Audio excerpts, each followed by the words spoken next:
जय हिंद दोस्तों। Impact academy के ऑनलाइन प्लेटफॉर्म पे आप सभी का स्वागत है। हमारी जो सीरीज़ चल रही थी कंप्यूटर की एक्सरसाइज की, तो उसमें हमारा ये नेक्स्ट वीडियो है। ठीक है, हमारी ये 4th क्लास है। चलिए स्टार्ट करते हैं, देखते हैं आपको कितना क्या सीख गए हैं आप, तैयारी हो गई है आपकी। देखिए आगे नेक्स्ट हमारा पहला क्वेश्चन क्या है। कंप्यूटर हार्ड ड्राइव पर सिस्टम रैंडम मेमोरी रैम के बैकअप के रूप में डैश स्थान कार्य करता है। ठीक है, डैश स्थान कार्य करता है, यानी ये जगह की बात करा है। एक ऐसी जगह है जो रैम की तरह काम करती है। ठीक है, एक ऐसी जगह है जो रैम की तरह काम करती है। और कहाँ पे है वो? हार्ड डिस्क ड्राइव पर है। यानी हार्ड डिस्क ड्राइव, मान लो ये हमारी हार्ड डिस्क ड्राइव है, इसके अंदर कुछ जगह रैम की तरह काम करती है। ठीक है, तो इसको बोलते हैं वर्चुअल मेमोरी, इसको बोलते हैं वर्चुअल मेमोरी। ठीक है, इसे क्या बोलेंगे? Virtual memory. आगे नेक्स्ट। अच्छा, एक चीज यहां पे ध्यान रखना, एक ऑप्शन में लिखा हुआ है स्पूल, स्पूलर। ये संबंधित है किससे? प्रिंटर से। ये किससे संबंधित है? प्रिंटर से। यानी जब हमारा ऑपरेटिंग सिस्टम बहुत सारी कमांड प्रिंटर को दे देता है प्रिंट करने के लिए, तो स्पूलर जो है वहाँ पे वो कमांड जो हमारी प्रिंट की कमांड है वो इकट्ठी होती चली जाती है। ठीक है, वो प्रिंट की कमांड यहाँ पे इकट्ठी होती चली जाती है और स्पूलर ही उनको मैनेज करता है और प्रिंट करवाता है। ठीक है, तो ये चीज़ ध्यान रखिएगा, स्पूलर का संबंध किससे है? प्रिंटर से। ठीक है, और ऑपरेटिंग सिस्टम में होता है ये प्रोग्राम जो प्रिंटर से प्रिंट करवाने का काम करता है। ठीक है, और ये स्वैपिंग होता है, ये मेमोरी का पार्ट है स्वैपिंग। जैसे कि यहाँ पे स्वैपिंग की बात होती है कि जो जैसे कि कुछ डाटा हमारा हार्ड डिस्क में है और कुछ डाटा हमारा रैम में है, तो उस डाटा को यहाँ से यहाँ लेके आना और यहाँ से उसको वापसी यहाँ भेजना, ये होता है हमारा स्वैपिंग। ठीक है, पर ये इतना यहाँ पे इतना ज़्यादा इंपॉर्टेंट नहीं है। एक स्पूलिंग हमें पता होना चाहिए और एक वर्चुअल मेमोरी यहाँ पे हमें पता होना चाहिए। ठीक है, आगे देखते हैं नेक्स्ट। डिस्क ड्राइव के रीड राइट हेड को डिस्क पर निर्दिष्ट स्थान पर ले जाने के लिए लगने वाले वांछित समय को क्या कहते हैं? देखो, ये पूछ रहा है कि जो टाइम लगता है, ये पूछ रहा है कि जो टाइम लगता है किसी भी रीड राइट हेड पर जाने में, तो वो कितना टाइम लगता है, उसे क्या बोलते हैं? ठीक है, तो यहाँ पे देखो, वैसे तो यहाँ पे जो ये क्वेश्चन है इसके हिसाब से हमारा टाइम क्या है? Seek time. पर मैं आपको बता देता हूँ कि किसी भी डिस्क में, ये जैसे डिस्क है, ठीक है, हमने थ्योरी में भी पढ़े हैं ये सारे टाइम। किसी भी डिस्क में क्या होते हैं? सेक्टर। डिस्क को ट्रैक्स और किस में बांट रहे हैं हम? सेक्टर्स में। ठीक है, ये हमारे सेक्टर। डिस्क को हमने ट्रैक्स और सेक्टर्स में बांटा है, इसको बोलते हैं डिस्क फॉर्मेटिंग। इस प्रोसेस को क्या बोलते हैं? Disk formatting. ठीक है, और अब किसी भी सेक्टर पे डाटा रीड या राइट करने में जो हमारा समय लगता है उसको बोलते हैं डिस्क एक्सेस टाइम। उसे क्या बोलते हैं? Disk access time. ठीक है, डिस्क एक्सेस टाइम। और ये जो टोटल टाइम है हमारा डिस्क एक्सेस टाइम, ये होता है जो ये हमारा दिया हुआ है seek time plus round trip time या रोटेशन टाइम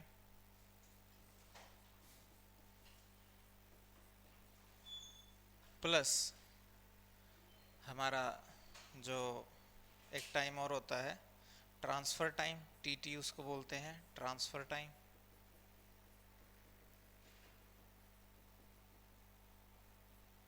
ठीक है, प्लस कंट्रोलर ओवरहेड।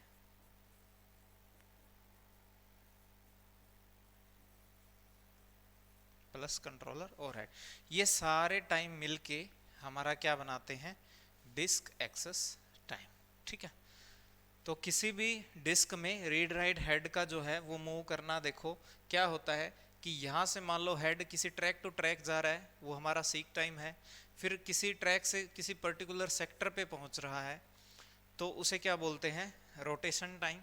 और सेक्टर पे पहुँचने के बाद रीड राइट करने में जो हमारा टाइम लगता है उसे बोलते हैं ट्रांसफर टाइम, ठीक है। और कंट्रोलर और हेड, ये जितने भी समय हमारे लगे हैं, इनके अलावा ये हेड जो है हमारा, इसके अलावा अगर कोई टाइम ये लेता है तो वो होता है हमारा एक्स्ट्रा जो टाइम है वो, ठीक है। ये ध्यान रखना आप।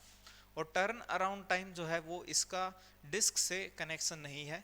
टर्न अराउंड टाइम जो होता है TAT, इसका संबंध है ऑपरेटिंग सिस्टम से।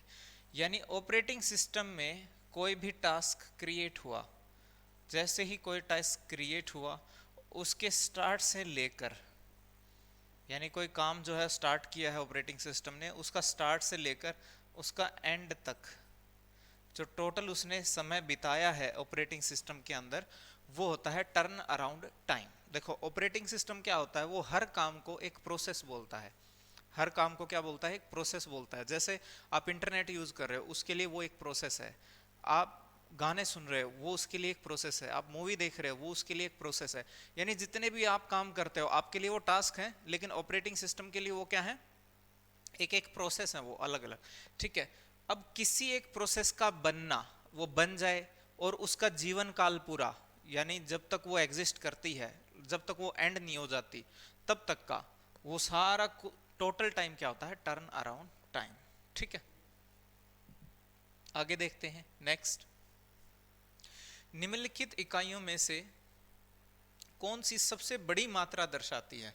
यानी इनमें से ये पूछा है स्पेस के हिसाब से, किलोबाइट, मेगाबाइट, गीगाबाइट और टेराबाइट में से बड़ी कौन सी है। तो हमने पढ़ा है, क्या पढ़ा है हमने, थ्योरी में पढ़ा था ये, कि पहले हमारी क्या आती है, बिट, ठीक है। फिर आती है बाइट, फिर आती है किलोबाइट, फिर आती है मेगाबाइट, फिर आती है गीगाबाइट, फिर आती है टेराबाइट, फिर आती है पेटाबाइट, फिर आती है एक्साबाइट, उसके बाद फिर आती है जेटाबाइट, फिर आती है योटाबाइट। तो ये आपको सीक्वेंस जो है ध्यान रखना है, क्योंकि आपको क्रम में लगाने का भी बोल सकता है, आपको बढ़ते से घटते छोटी पूछ सकता है, बड़ी पूछ सकता है 4 यूनिट देके, इनकी बजाय कोई और भी यूनिट हो सकती हैं। तो इनको घटते बढ़ते क्रम में लगाने का भी बोल सकता है, तो ये आप ध्यान रखिएगा, ठीक है। तो आपको साइज पता होंगे, आप बता दोगे। अब यहाँ पे क्या पूछा है इसने कि बड़ी, सबसे इनमें से बड़ी कौन दिखाता है, तो बड़ी इसमें सबसे क्या है, टेराबाइट। बड़ी यहाँ पे क्या है, टेराबाइट। चलिए आगे देखते हैं। एक डिस्क का वह भाग जिसमें मास्टर बूट रिकॉर्ड होता है उसे क्या बोलते हैं, बूट सेक्टर, ठीक है। उसे क्या बोलते हैं, बूट सेक्टर। यानी कि यहाँ पे बोला गया है कि जो ये हमारी डिस्क है, इस डिस्क के अंदर ट्रैक भी हैं कई सारे और सेक्टर भी हैं, और एक सेक्टर ऐसा है, एक सेक्टर ऐसा है जिसके ऊपर हमारा MBR रखा हुआ है, ठीक है, मास्टर बूट रिकॉर्ड। क्या रखा हुआ है, मास्टर बूट रिकॉर्ड, ये रखा हुआ है MBR, ठीक है, मास्टर बूट रिकॉर्ड। तो इसे बोलते हैं बूट सेक्टर। आगे नेक्स्ट। रजिस्टरों का आकार जो कभी कभी डैश कहलाते हैं, किसी दिए गए समय पर कंप्यूटर जिस आंकड़े पर की मात्रा के साथ, आंकड़े की मात्रा के साथ कार्य कर सकता है उसे क्या दर्शाता है। यानी कि देखो पढ़ रहे हैं तो बहुत कॉम्प्लेक्स हो रहा है, इसको सिंपल भाषा में समझते हैं।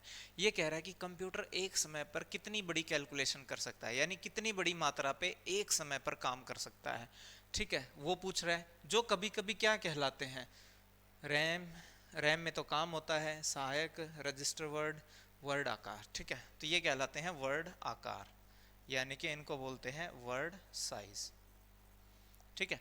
अब ये वर्ड साइज है क्या चीज, देखो आंसर हमारा रहेगा ये। अब इसको हम समझते हैं, दो तरह से समझ सकते हो आप इसको। नंबर एक, कितनी मात्रा पे,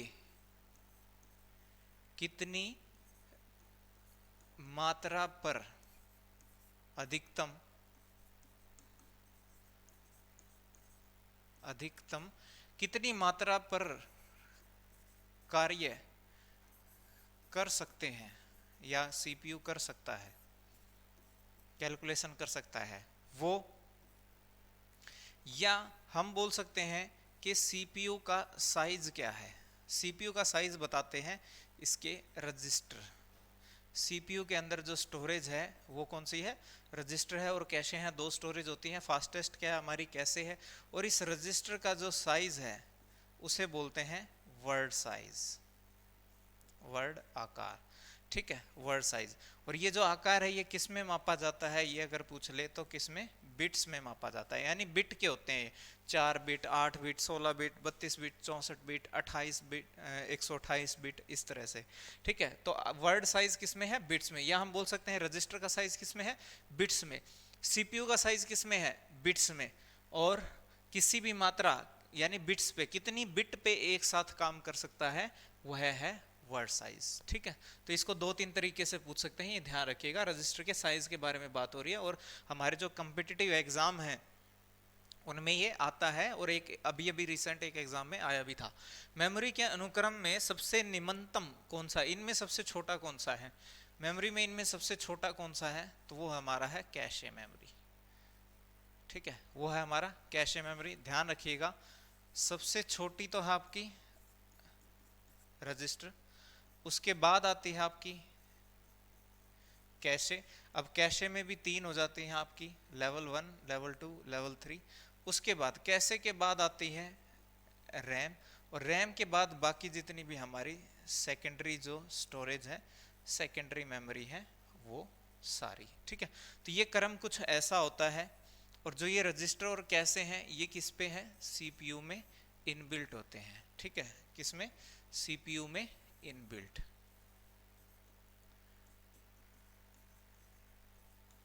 ये ध्यान रखना, तो ये सीपीयू के अंदर होता है।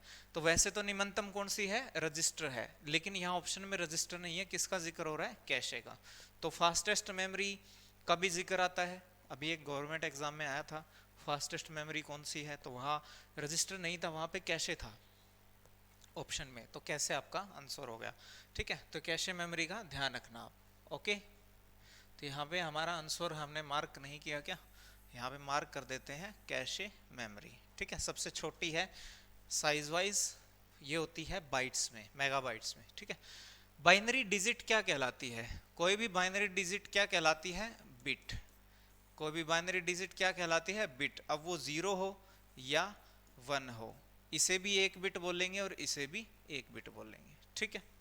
और एक चीज ध्यान रखना, कैरेक्टर आ गया है यहाँ पे, बाइट और कैरेक्टर, तो आप ध्यान रखना बाइट और कैरेक्टर बराबर होते हैं, बाइट और कैरेक्टर बराबर होते हैं। और एक बाइट में 8 बिट होते हैं, तो एक कैरेक्टर भी कितने बिट का बना हुआ है, इस हिसाब से 8 बिट का ही बना हुआ है, ये ध्यान रखना। आपसे पूछ ले कैरेक्टर का साइज क्या है, 8 बिट, ठीक है।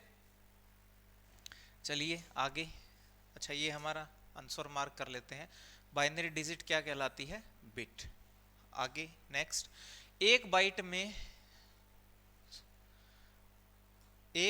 में कितने बिट्स होते हैं, तो ये अभी अभी हमने जिक्र किया है, एक बाइट में कितने बिट होते हैं, 8 बिट होते हैं, ठीक है। एक बाइट में कितने बिट होते हैं, 8 बिट।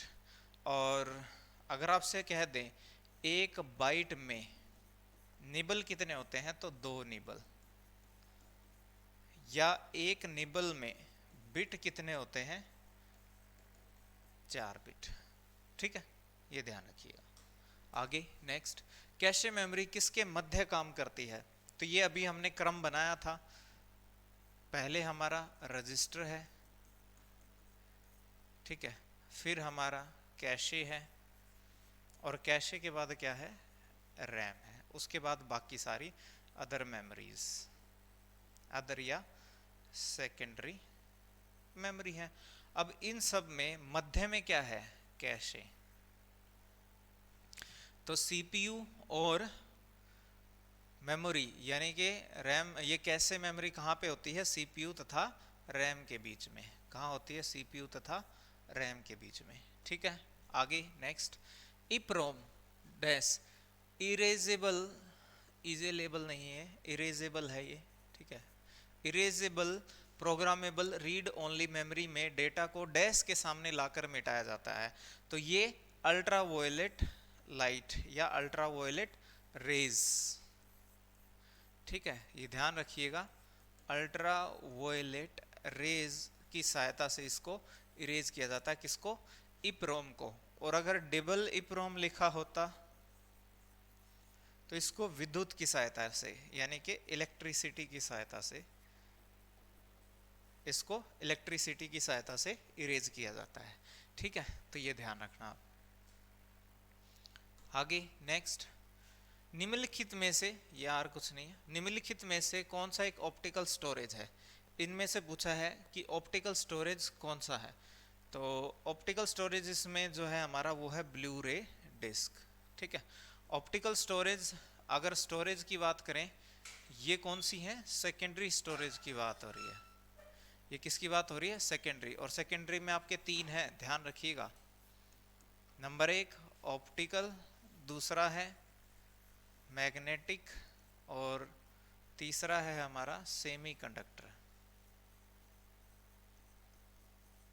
ठीक है, अब ऑप्टिकल में हमारा सीडी, डीवीडी और ब्लू रे डिस्क, ये सारे हमारे किस में आगे? ऑप्टिकल में। मैग्नेटिक में फ्लॉपी डिस्क ड्राइव और एचडीडी हार्ड डिस्क ड्राइव। ठीक है, सेमीकंडक्टर में एसएसडी, पेन ड्राइव,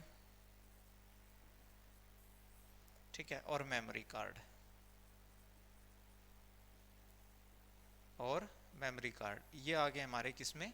सेमीकंडक्टर में। ठीक है, तो ये ध्यान रखिएगा। अब यहाँ पे ऑप्टिकल पूछा है, हो सकता है आगे के सवालों में आपसे मैग्नेटिक और सेमीकंडक्टर के बारे में पूछ ले, तो ये ध्यान रखना। ठीक है, ओके। आगे, कंप्यूटर में सबसे छोटी और तीव्रतम मेमोरी कौन सी होती है? पूछ रहा है तेज, यानी कि सबसे छोटी और तेज। वैसे अगर बात करें तो रजिस्टर जो है, रजिस्टर जो है वो स्मॉलेस्ट और सबसे तेज है, स्मॉलेस्ट और फास्ट है। ठीक है, रजिस्टर जो है स्मॉलेस्ट और फास्ट है। पर ऑप्शंस में अगर इसका जिक्र ना हो तो दूसरे नंबर पे कैशे जो है वो क्या है? स्मॉलेस्ट और फास्टेस्ट। ठीक है, स्मॉलेस्ट और फास्टेस्ट, तो इसमें कौन सी रहेगी हमारी? कैशे, ये ध्यान रखिएगा। ठीक है, वैसे देखा जाए तो रैम के दो प्रकार होते हैं, एस रैम और डी रैम। और जो ये एस रैम होती है यही हमारी, हम इसको कैशे मेमोरी की तरह यूज करते हैं। तो वैसे तो इनडायरेक्टली आंसर तो रैम भी बनता है, पर हमें बिल्कुल जो एक्यूरेट आंसर है हमारा उस पे जाना है, जो बिल्कुल सबसे नजदीक जो हमारा है वहां पे हमें जाना है। ठीक है,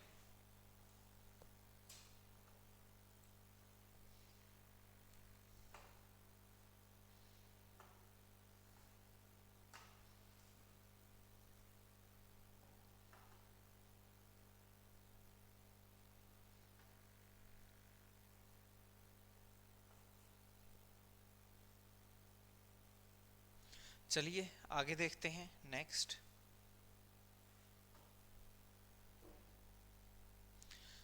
डैश मेमोरी का एक प्रकार है जो कि बूट लोडर जैसे कंप्यूटर सिस्टम सॉफ्टवेयर को धारण करता है, यानी स्टोर करके रखता है। ठीक है, यहाँ पे क्या पूछ रहा है कि स्टोर करके रखता है।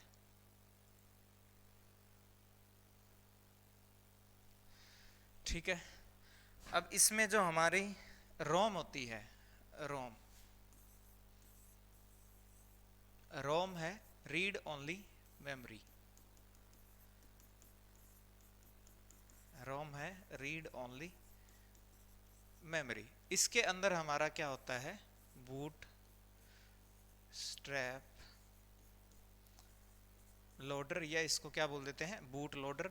और इसके अलावा प्रोग्राम और भी होते हैं, एक होता है पावर ऑन सेल्फ टेस्ट, और एक होता है BIOS basic input output system. ये सारे प्रोग्राम किसके पास होते हैं? रोम मेमोरी के पास होते हैं। और CPU इस मेमोरी से रीड कर सकता है, और यह मेमोरी CPU के लिए किसका काम करती है? ब्रेन का काम करती है। कंप्यूटर का ब्रेन कौन होता है? CPU, लेकिन CPU का दिमाग की तरह काम कौन करती है? रोम मेमोरी, रीड ओनली मेमोरी, और इसे बिल्ट इन मेमोरी कहा जाता है। ये चीज ध्यान रखिएगा। तो यहाँ पे आंसर हमारा क्या है? रोम। और इसे बिल्ट इन, ये चीज ध्यान रखिएगा, बिल्ट इन मेमोरी बहुत बार एग्जाम्स में पूछ लेते हैं, बिल्ट इन मेमोरी कौन सी होती है? तो रोम, रीड ओनली मेमोरी। ठीक है, आगे नेक्स्ट, बिलियंस, अच्छा ये गायब भी कर दिया गया यहाँ पे, लियंस कैरेक्टर्स नहीं, यहाँ पे अगर हम करें चलो मिलियन कर लेते हैं, ठीक है, मिलियन कर लो, बिलियन कर लो, देखो निकालेंगे कैसे वो मैं बता देता हूँ आपको। देखो अगर हम एक के की बात करें, एक के में होता है 1000, यानी हम बोल सकते हैं 10 की पावर 3। एक आता है फिर एम यानी कि मिलियन, इसमें होता है 10 की पावर 6। फिर एक आता है बिलियन, इसमें होता है 10 की पावर 9। फिर आता है एक ट्रिलियन, ठीक है, और इसमें होता है 10 की पावर 12। अब यहाँ पे बात करें मेमोरी की, तो एक केबी ये किसके बराबर होती है, 10 की पावर 3 के। एक एमबी, केबी के बाद एमबी, ये 10 की पावर 6 के। और फिर एक जीबी, ये 10 की पावर 9 के। अब यहाँ पे बात हो रही है किसकी, मिलियन। अगर मिलियन कहे तो मेगाबाइट, ठीक है, मिलियन कहे तो मेगाबाइट, क्योंकि देखो मिलियन 10 की पावर 6 के बराबर है और 10 की पावर 6 किसके बराबर है, मेगाबाइट के। अगर लिखा हो यहाँ पे बिलियन, तो बिलियन होता है 10 की पावर 9 और 10 की पावर 9 किसके बराबर होता है, गीगाबाइट के। तो ये ध्यान रखना, बिलियन है तो गीगाबाइट, मिलियन है तो मेगाबाइट। और लिखा हो ट्रिलियन, ठीक है, लिखा हो ट्रिलियन, तो एक ट्रिलियन में 10 की पावर 12 होता है। इसी तरह से एक टीबी भी किसके बराबर होता है, 10 की पावर 12 बाइट्स के बराबर होता है। तो कितने हो जाएंगे, एक ट्रिलियन बाइट्स किस में होते हैं, एक टेराबाइट में, ठीक है, ये ध्यान रखना, इस तरह से निकालेंगे इनको। आगे नेक्स्ट, कंप्यूटर सिस्टम में 4 बिट किसके बराबर होते हैं, तो ये अभी अभी हमने बात करी थी। हमने कहा था कि एक निबल में कितने होते हैं, 4 बिट। या एक एग्जाम में तो ये भी पूछ लिया था कि यह किसके बराबर होता है, तो इसे हाफ बाइट भी बोलते हैं। भाई इसे दूसरा नाम क्या है, निबल को हाफ बाइट भी बोल देते हैं। क्यों, क्योंकि एक बाइट में कितने बिट हैं, 8 बिट। बाइट में कितने बिट हैं, 8 बिट हैं। तो इसमें कितने हैं, निबल में 4 बिट हैं, तो इसे हाफ बाइट भी बोल देते हैं। तो 4 बिट किसके बराबर होते हैं, एक निबल के। और 8 बिट किसके बराबर होते हैं, ये कह देता तो एक बाइट के बराबर भी है और कैरेक्टर के भी बराबर है, क्योंकि एक बाइट जो है वो एक कैरेक्टर के बराबर है। ये चीज ध्यान रखिएगा, ठीक है। आगे नेक्स्ट, एक डैश ऐसे निर्देश संग्रहित करता है, इकट्ठे करके रखता है, जो कंप्यूटर शुरू करने के लिए आवश्यक है। यानी कंप्यूटर स्टार्टिंग के लिए हमें किसकी जरूरत पड़ती है, ये ध्यान रखना। जैसे ही हम कंप्यूटर को पावर ऑन करते हैं, तो हमारा जो सीपीयू है वो सबसे पहले संपर्क जो साधता है वो रोम से साधता है। रोम ही स्टार्ट होने में मदद करता है, ठीक है। तो कंप्यूटर को स्टार्ट होने में कौन मदद करता है, रोम, ठीक है। बिल्ट इन मेमोरी इसको बोल रहे हैं, तो ये ध्यान रखना, इसके क्या बोलते हैं, बिल्ट इन मेमोरी। आगे नेक्स्ट, रीयूजेबल ऑप्टिकल स्टोरेज का इसमें एक्रोनिम क्या होता है, यानी शॉर्ट फॉर्म क्या होती है, रीयूजेबल। तो ये होता है CDRW। ऑप्टिकल स्टोरेज की बात हो रही है तो जाहिर सी बात है CD DVD की बात होगी, और इसमें CDRW ये हमारा आंसर रहेगा। यानी कि CD मतलब compact disk rewritable, compact disk rewritable. अगर इसका स्पेस पूछ लें तो लगभग 700 मेगाबाइट, ठीक है। डीवीडी का स्पेस अगर आपसे पूछ लें तो लगभग 4.7 गीगाबाइट। तो स्पेस वाइज देखा जाए तो डीवीडी जो है वो सीडी से बड़ी होती है, ठीक है। ओके, आगे, बिजली बंद कर दिए जाने के बाद भी जो डाटा स्टोर करके रखती है उसे क्या कहते हैं, ठीक है। यानी कि ऐसी स्टोरेज के बारे में पूछ रहा है जिसमें बिजली जाने के बाद भी डाटा स्टोर होके रहता है, मतलब डाटा का कुछ नहीं बिगड़ता, उसे कहते हैं नॉन वोलेटाइल, ठीक है, उसे कहते हैं नॉन वोलेटाइल, नॉन वोलेटाइल, ठीक है। वोलेटाइल वो मेमोरी होती है जिसमें डाटा इरेज हो जाता है, ठीक है। तो वोलेटाइल आपकी जैसे कि रैम, और नॉन वोलेटाइल जैसे कि रोम, व जितनी भी हमारी सेकेंडरी मेमोरी हैं वो सारी की सारी कैसी है, नॉन वोलेटाइल है, ठीक है, ये ध्यान रखना। और इसके बाद अगर बात करें सीक्वेंशियल स्टोरेज और रैंडम स्टोरेज, दो तरह की होती है, सीक्वेंशियल और रैंडम। तो सीक्वेंशियल में आती है आपकी मैग्नेटिक टेप, और रैंडम में आती है आपकी सारी जो बाकी मेमोरी है, चाहे वो रैम हो रोम हो, ठीक है।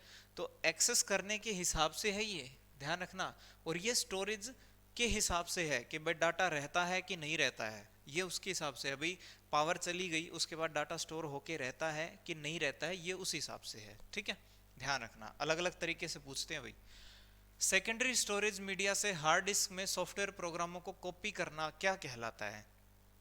वैसे तो देखो यहाँ पे ये एक्चुअल में है ना, कॉपी करना नहीं पूछ रहा है, ये इंस्टॉल करने की बात कर रहा है। भाई आपके पास कोई सेकेंडरी स्टोरेज है, उसमें कोई सॉफ्टवेयर रखा है और आप उसको हार्ड ड्राइव में इंस्टॉल करते हो, ठीक है, तो उसको क्या बोलते हैं? इंस्टॉलेशन। उसको क्या बोलते हैं? इंस्टॉलेशन। लेकिन इंटरनेट से अगर आप कोई फाइल डाउनलोड करते हो, अपने सिस्टम पर लेके आते हो, उसे क्या बोलते हैं? डाउनलोड। और अपने सिस्टम से नेट के ऊपर यानी इंटरनेट के ऊपर आप पहुंचाते हो फाइल को, वो होता है अपलोड। ठीक है, वो होता है अपलोड। और कॉपी करके रखना वो होता है स्टोरेज। पर यहाँ पे ये पूछना चाह रहा है किसके बारे में? इंस्टॉलेशन के बारे में पूछना चाह रहा है। ठीक है, तो ये ध्यान रखना, यहाँ बात किसकी हो रही है? इंस्टॉलेशन की। आगे, और इंस्टॉलेशन किस लिए करते हैं? ताकि उन सॉफ्टवेयर को हम फिर बार बार यूज कर सके बिना इंस्टॉल किए। एक बार इंस्टॉल इसलिए करते हैं ताकि उसको बार बार फिर इंस्टॉल करना ना पड़े। ठीक है, फिर वो डायरेक्ट हम यूज करना शुरू कर देते हैं। जैसे इस डिवाइस में भी जो है, आपकी एलईडी में भी विंडोज जो है वो एक बार इंस्टॉल कर दिया है, अब हम उसको बार बार यूज कर रहे हैं, ना कि हर बार इंस्टॉल करके इसको यूज करते हैं, ऐसा नहीं है। ठीक है, एक बार इंस्टॉल कर दिया, बार बार उसको यूज करते हैं। जब पीसी पर किसी डॉक्यूमेंट पर कार्य करते हैं तो डॉक्यूमेंट अस्थायी रूप से कहाँ होता है? ठीक है, किसी भी डॉक्यूमेंट पर जब हम काम कर रहे होते हैं तो अस्थायी रूप से वह कहाँ पर होता है? रैम के अंदर होता है, ये चीज ध्यान रखना। यानी कि ये यहाँ पे ये कह रहा है कि जितना भी हमारा कार्य होता है, ठीक है, अस्थायी तौर पर वो कहाँ पे है? रैम के अंदर है। लेकिन कैलकुलेशन की बात कह दे कि भाई अधिकतर कैलकुलेशन कहाँ होती है, तो वो होती है रजिस्टर में, यानी कि सीपीयू में। ठीक है, सीपीयू में किसकी बात हो रही है? अगर आ जाए कि मैक्सिमम प्रोसेसिंग कहाँ हो रही है, तो मैक्सिमम प्रोसेसिंग कहाँ हो रही है? सीपीयू में। और काम कहाँ पे हो रहा है? वो रैम के अंदर। ठीक है, ये ध्यान रखना। आगे नेक्स्ट, एक कंप्यूटर में कितने प्रकार की मेमोरी पाई जाती है? कंप्यूटर में कितने प्रकार की मेमोरी होती है? दो प्रकार की होती है, प्राइमरी और सेकेंडरी। प्राइमरी और सेकेंडरी। ठीक है, अब प्राइमरी में रैम रोम आ जाता है, फिर आगे उसके टाइप आ जाते हैं। सेकेंडरी में सीक्वेंशियल और रैंडम आ जाती हैं। सीक्वेंशियल में मैग्नेटिक टेप हो गया, रैंडम में फिर ऑप्टिकल, सेमीकंडक्टर और आपकी मैग्नेटिक, ये अभी हमने जिक्र कर ही लिया है, वो सारे आप ध्यान रखिएगा। मेमोरी का चैप्टर अच्छे से पढ़िएगा, सारी डीपली एक्सप्लेन की हुई है। ठीक है, कंप्यूटर के जिस भाग में डाटा व प्रोग्राम रखे जाते हैं उसे क्या कहते हैं? उसे क्या कहते हैं? Memory, storage. ठीक है, उसे क्या कहते हैं? मेमोरी। मेमोरी में रखते हैं। अच्छा, कंप्यूटर बना किसका होता है? हार्डवेयर या सॉफ्टवेयर का, ये चीज ध्यान रखना। कंप्यूटर की बात करें, कंप्यूटर बना किसका होता है? Hardware plus software. और हार्डवेयर जो होते हैं वो क्या होते हैं? फिजिकल पार्ट्स जिन्हें हम छू सकते हैं। और सॉफ्टवेयर क्या होते हैं? कंप्यूटर की आत्मा, जिन्हें हम छू नहीं सकते पर वो काम तो करती है। वो काम लेती है किससे? हार्डवेयर से। ठीक है, कंप्यूटर की आत्मा भी इसे कहा जाता है।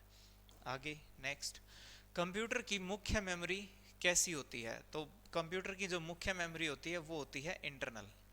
ठीक है, इंटरनल यानी उसके अंदर ही लगी होती है। एक्सटर्नल मेमोरी कौन सी होती है? जो कंप्यूटर में हम बाहर से जोड़ सकें। जैसे कि बाहर से आप पेन ड्राइव लगाते हैं, वो एक एक्सटर्नल मेमोरी है। बाहर से अगर हम फ्लॉपी लगाएं तो वो एक एक्सटर्नल मेमोरी है। हार्ड डिस्क लगाएं अगर बाहर से, वो एक एक्सटर्नल है। लेकिन जो उसके अंदर पहले से मौजूद है, जिसके बिना उसका काम नहीं चलेगा, वो क्या है? आपकी इंटरनल मेमोरी है। ठीक है, आगे। अच्छा, सहायक की बात हो रही है। सहायक ये किसको बोल रहा है? सेकेंडरी को। ये चीज ध्यान रखिएगा, जो सेकेंडरी मेमोरी होती है इन्हें ही क्या कहते हैं? सहायक। सहायक, या एक नाम और भी है इनका, ऑक्सिलरी। ऑक्सिलरी, ध्यान रखना, ऑक्सिलरी मेमोरी भी इनको बोल देते हैं। ठीक है, आगे। निम्नलिखित में से कौन कंप्यूटर का बिल्ट इन मेमोरी? देखिए, मैंने आपको 2-3 बार ये बोला कि बिल्ट इन की बात आए तो बिल्ट इन किसको बोल रहे हैं? रोम को, रीड ओनली मेमोरी को। ठीक है, रोम क्या हमारी बिल्ट इन मेमोरी है। सेल फोनों में किस प्रकार के स्टोरेज डिवाइसों का उपयोग होता है? देखो ये बहुत इंपॉर्टेंट क्वेश्चन है और अभी एक रिसेंट गवर्नमेंट एग्जाम में भी इसको पूछा गया है, तो ध्यान रखना फ्लैश मेमोरी जो होती है वो सेल फोन में स्टोरेज के रूप में यूज होती है। क्यों? क्योंकि देखो कंप्यूटर आपके हमारे जो हैं वो मोबाइल भी एक कंप्यूटर की तरह ही है, स्मार्टफोन जो हमारे हैं, और हमारा जो डेस्कटॉप है या लैपटॉप है, डेस्कटॉप है या अगर लैपटॉप की बात करें तो यहाँ पे तो हम स्टोरेज किसको यूज करते हैं? हार्ड डिस्क ड्राइव या एसएसडी को यूज करते हैं। एसएसडी सॉलिड स्टेट ड्राइव यहाँ पे यूज कर लेते हैं स्टोरेज के लिए। लेकिन मोबाइल में हार्ड डिस्क और एसएसडी नहीं लग सकती क्योंकि इनका साइज ही मोबाइल से बड़ा होता है, तो वो नहीं आ पाती, मोबाइल में इतनी जगह नहीं होती। तो मोबाइल में जो हम रोम मेमोरी यूज करते हैं ना, वो फ्लैश मेमोरी को ही यूज करते हैं रोम की तरह। ठीक है, फ्लैश मेमोरी को ही यूज करते हैं रोम की तरह। तो जब हम ये बोलते हैं कि कोई मोबाइल 464 है, 4 GB 64 GB है, तो इसका मतलब होता है 4 GB तो उसके अंदर क्या है? रैम है, और 64 GB क्या है? उसके अंदर रोम है, जो ये फ्लैश मेमोरी है, इसका जिक्र होता है वो। ठीक है, आगे देखते हैं नेक्स्ट। किस मेमोरी में रखा डाटा बिजली जाते ही समाप्त हो जाता है? तो डिस्क है, उसमें डाटा रहता है नहीं जाता। फ्लोपी है, डाटा रहता है नहीं जाता। सीडी है, वो डिस्क में ही होगी आपकी। डिस्क आपकी वैसे तो बहुत सारी होगी, तो डिस्क में तो डाटा रहता है। ठीक है, चाहे वो हार्ड डिस्क हो, फ्लोपी डिस्क हो, कॉम्पैक्ट डिस्क हो, डिजिटल वर्सेटाइल डिस्क हो। अब यहाँ पे एक रैम ऐसी है जिसमें क्या है, बिजली जाते ही जो है डाटा खत्म हो जाता है, तो इसलिए इसको क्या बोलते हैं? Volatile memory. इसे क्या बोलते हैं? वोलेटाइल मेमोरी भी इसको बोलते हैं। आगे नेक्स्ट, इनमें से कौन सा रैम का एक प्रकार नहीं है? इनमें से कौन सा रैम का एक प्रकार नहीं है? 2 GB रैम होती है, 64 GB रैम होती है, 32 GB रैम होती है, 574 GB रैम जो है वो नहीं है, नहीं होती, ऐसी कोई रैम नहीं होती। ठीक है, आगे स्टोरेज माध्यम की क्षमता की इकाई क्या होती है? ठीक है, स्टोरेज माध्यम, यहाँ पे स्टोरेज डिवाइस की पूछ रहा है। तो स्टोरेज डिवाइस जैसे हम बोलते हैं ना कि भाई हार्ड डिस्क है, अब हार्ड डिस्क की कैपेसिटी कितनी है? हम बोल देते हैं 7 TB, 7 TB। हम ये नहीं बोलते 7 TB, हम बोलते हैं 7 TB। हमने बोल दिया कि सीडी है, इसकी कैपेसिटी कितनी है? 700 MB, यानी कि 700 MB। तो देखो हम पीछे क्या बोल रहे हैं? बाइट ही बोल रहे हैं। पेन ड्राइव हम बोलते हैं कितने बाइट की है, यानी कि 8 GB की है, 16 GB की। हम बिट की नहीं बोलते कितने बिट की है। तो ये ध्यान रखना, स्टोरेज मीडियम अगर आपसे पूछे तो बाइट है, लेकिन अगर आपसे कहे मेमोरी की यूनिट क्या है, स्मॉलेस्ट सबसे छोटी, तो वो क्या है? बिट है। ठीक है, और बग क्या होता है? बग के बारे में भी ध्यान रखना। बग होते हैं अनवांटेड रिजल्ट्स या अनवांटेड आउटपुट। कोई भी प्रोग्राम से अनवांटेड आउटपुट आ जाए, जैसे कि 5 + 10 15 आना चाहिए था, पर आ गया मान लो हो सकता है 14। तो ये जो रॉन्ग परिणाम, गलत जो परिणाम आए हैं, इन्हें क्या बोलते हैं? बग। और बग ढूंढने की प्रोसेस, बग फाइंड करना जो है, उस प्रोसेस को बोलते हैं डीबगिंग। उस प्रोसेस को बोलते हैं डीबगिंग। और यूजर के हिसाब से, भाई जैसे मैं हूँ यूजर, मान लो मैंने कहीं से सॉफ्टवेयर बनवाया है, मेरे हिसाब से वो सॉफ्टवेयर प्रॉपर काम कर रहा है या नहीं कर रहा है, उसे बोलते हैं टेस्टिंग। ठीक है, उसे बोलते हैं टेस्टिंग। तो डिबगिंग और टेस्टिंग में अंतर ध्यान रखना। डिबगिंग है प्रोग्राम में आए बगों को ढूंढना, ठीक है, और टेस्टिंग है कि मेरी रिक्वायरमेंट के हिसाब से जो मैंने सॉफ्टवेयर बनवाया था वो वैसे काम कर रहा है कि नहीं कर रहा है, वो है टेस्टिंग। ठीक है, और यहाँ पे स्टोरेज मीडियम की यूनिट पूछ रहा है तो वो है बाइट। आगे कंप्यूटर हार्डवेयर जो आंकड़ों की बहुत अधिक मात्रा का भंडारण कर सकता है, इसमें से पूछ रहा है कि भाई ज़्यादा स्टोरेज के लिए हम किसका यूज़ करते हैं। देखो वैसे ये पूछ रहा है ज़्यादा स्टोरेज के लिए हम किसका यूज़ करते हैं, उपप्रयुक्त तीनों का ही यूज़ करते हैं। ठीक है, पर अगर फिर भी अगर कैपेसिटी की बात आ जाए कि अधिकतम इनमें से किस में होती है, तो देखो जो चुंबकीय टेप होती है ये लगभग 300 मेगाबाइट तक स्टोर करती है। सॉलिड स्टेट जो है, सॉलिड स्टेट नहीं है, सॉलिड स्टेट है ये। ठीक है, सॉलिड स्टेट जो है वो लगभग 256 GB तक हम यूज़ कर रहे हैं, वैसे 1 TB तक हम पहुंचने वाले हैं। ठीक है, लेकिन हार्ड डिस्क ड्राइव हम जो है वो 7 TB की यूज़ कर रहे हैं। वैसे तो अधिकतम साइज यहाँ पे किसका है फिलहाल, हार्ड डिस्क ड्राइव का है, अगर वैसे अधिकतम साइज की बात देखें तो, ठीक है। तो इनमें कौन स्टोरेज अगर ज़्यादा कर सकता है, अगर ये बात कह रहा है तो हार्ड डिस्क ड्राइव, ठीक है। और अधिकतम स्टोरेज के लिए हम किसका यूज़ करते हैं, तो वो है आपका तीनों, हमें ये तीनों के तीनों ही यूज़ करते हैं। लेकिन आज के समय अगर वर्तमान लिख दे, वर्तमान लिख दे तो ध्यान रखना वर्तमान में सिर्फ HDD और SSD ही यूज होते हैं, HDD और SSD ही यूज होते हैं, टेप यूज नहीं होते, क्योंकि ये कैसे माध्यम है, सीक्वेंशियल, ये कैसे हैं सीक्वेंशियल, और ये कैसे हैं रैंडम। तो रैंडम जो होते हैं वो फास्ट होते हैं, रैंडम क्या होते हैं, फास्ट होते हैं, इसलिए ये यूज करते हैं। सीक्वेंशियल कैसे होते हैं, स्लो होते हैं इनकी तुलना में, ठीक है, तो इनको यूज हम नहीं करते। सबसे कॉमन प्रकार की स्टोरेज डिवाइस इनमें से कौन सी है, तो मैग्नेटिक जो होती हैं हमारी, जैसे कि मैग्नेटिक में आपकी फ्लॉपी डिस्क आ गई और हार्ड डिस्क। आज के समय में हार्ड डिस्क जो है वो सबसे कॉमन स्टोरेज डिवाइस है कंप्यूटर की, ठीक है, कंप्यूटर की बात हो रही है। कौन सी डिवाइस डाटा और प्रोग्रामों के बीच अंतर समझ सकती है, तो वो होता है हमारा प्रोसेसर, माइक्रो प्रोसेसर, इसे माइक्रो चिप भी कहते हैं, इसे माइक्रो चिप भी कहते हैं और इसे CPU भी कहते हैं, ठीक है, ध्यान रखना। माइक्रो प्रोसेसर यही जो डाटा है और प्रोग्राम है दोनों के बीच अंतर समझती है।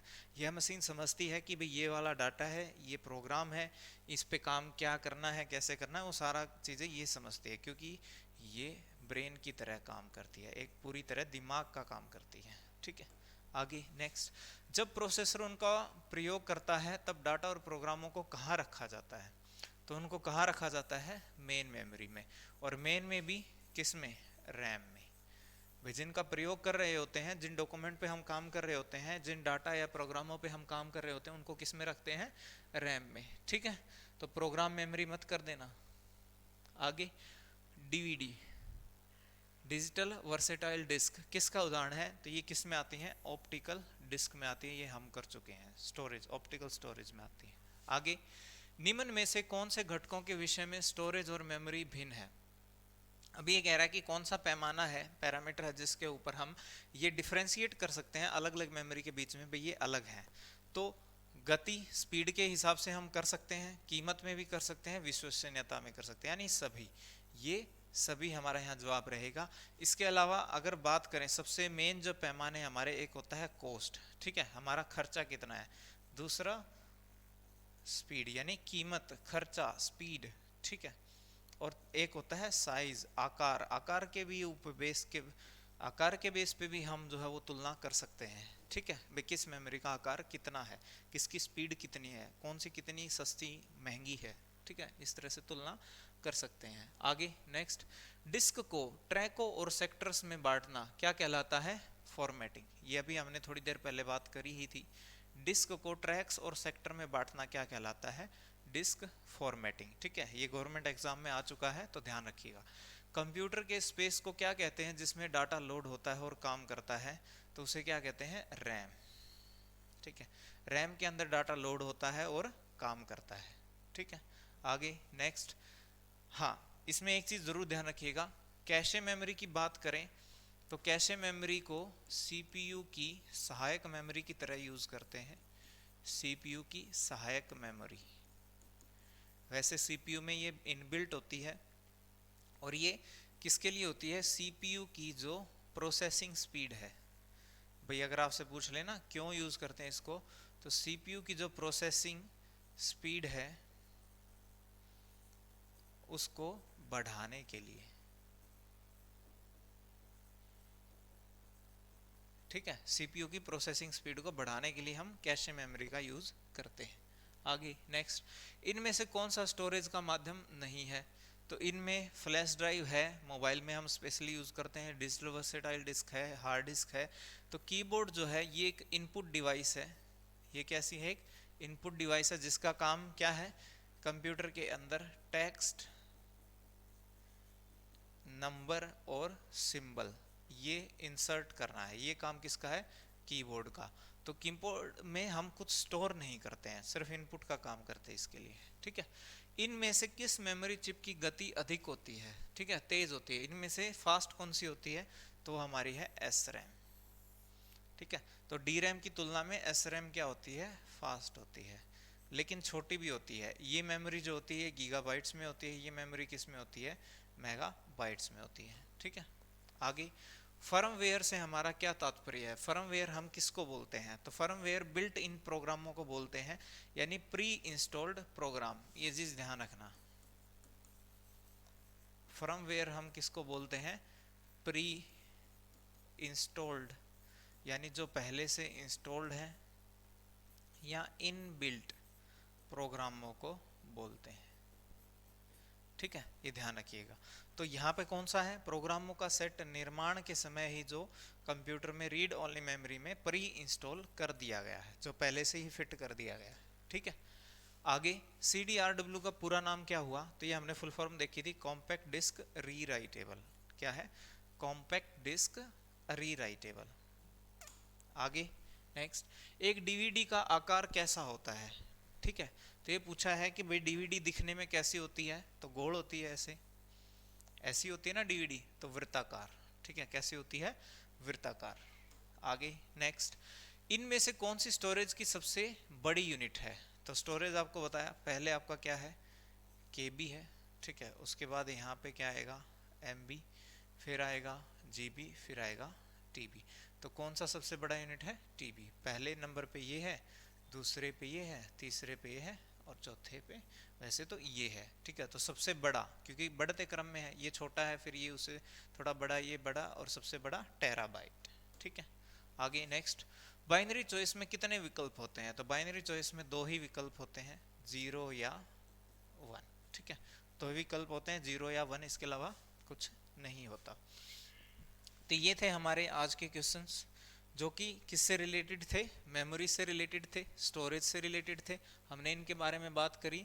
तो ये काफ़ी सिलेक्टेड और इम्पोर्टेंट क्वेश्चंस थे जो आपके लिए हम लेके आए हैं, और ये इनमें से काफ़ी कुछ क्वेश्चंस ऐसे भी हैं जो बहुत सारे कम्पिटिटिव एग्जाम्स में, गवर्नमेंट एग्जाम्स में ऑलरेडी पूछे जा चुके हैं। तो इससे पता भी चलता है कि कितने ये इंपॉर्टेंट क्वेश्चंस हैं, ठीक है। तो आप इनको प्रैक्टिस करिए, इनके बारे में मैंने जो साथ में डिटेल थी वो भी आपको बताई है, आप उनको भी पढ़िए, क्योंकि मैंने एक क्वेश्चन के साथ साथ ऑप्शंस भी एक्सप्लेन करी हैं, और उसके अलावा भी हट के भी चीज़ें बताई हैं जो एग्जाम में आपसे पूछे जाने की संभावना है। तो आप इन क्वेश्चंस को प्रैक्टिस करते रहिए, इससे पहले की वीडियोस को भी आप प्रैक्टिस करिए, वहाँ भी हमने क्वेश्चंस को लेके आए हैं, चैप्टर वाइज आपके चल रहे हैं हम, ठीक है, अलग अलग टॉपिक वाइज चल रहे हैं। तो ये स्टोरेज के बारे में था, ठीक है। तो नेक्स्ट वीडियो में मिलते हैं, इस वीडियो में इतना ही, तब तक के लिए टेक केयर, तैयारी करते रहें, धन्यवाद।